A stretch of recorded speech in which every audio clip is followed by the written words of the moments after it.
தமிழ்நாட்டுல மட்டுமே ஏன் அந்த மோடி எதிர்ப்புன்னு சொல்லியே ஒரு பெரிய வாக்கு அறுவடை செய்றாங்க. ஆன்டி மோடி மைண்ட் செட்ன்றது கூட இன்னுமே இருக்குது.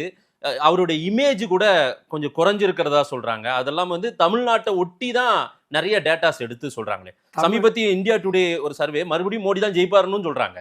ஆனாலும் அவரோட இமேஜ் குறைஞ்சிருக்குது, சரிஞ்சிருக்குது அப்படின்னு சொல்றாங்க. மாதேஷ் நல்லா புரிஞ்சுக்கோங்க. 2014ல இளந்தாமரை மாநாட்டுக்கு நரேந்திர மோடி அவர்கள் வராரு. ம். அப்போ கட்சி சாராம கட்சியில ஆர்கனைஸ் பண்ற கிரவுட் இல்லாம காமனா யார் வேணா வரலாம், ம். ஆன்லைன்ல புக் பண்ணிட்டு வரணும் அப்படின்னு சொல்லி ஒரு ஏதோ ஒன்று அனௌன்ஸ் பண்ணியிருந்தோம்.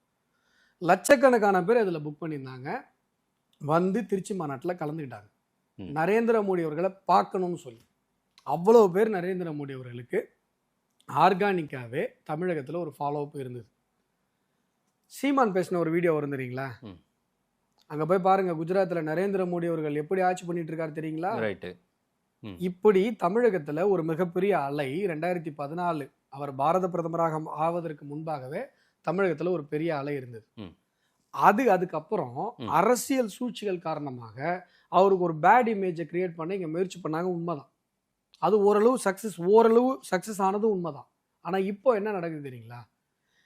நீங்கள் பேட் இமேஜை கிரியேட் பண்ணுறேன்னு சொல்லி தமிழகத்தில் எல்லாருக்கும் கொண்டு போய் நரேந்திர மோடி அவர்களை சேர்த்துட்டீங்க. ஓ. ஆனால் இன்னைக்கு மக்களுக்கு இந்த மாதிரி ஒரு மாபெரும் மனிதன், இப்படி ஒரு மாபெரும் தலைவன் இந்த தலைமுறையில் இல்லவே இல்லை.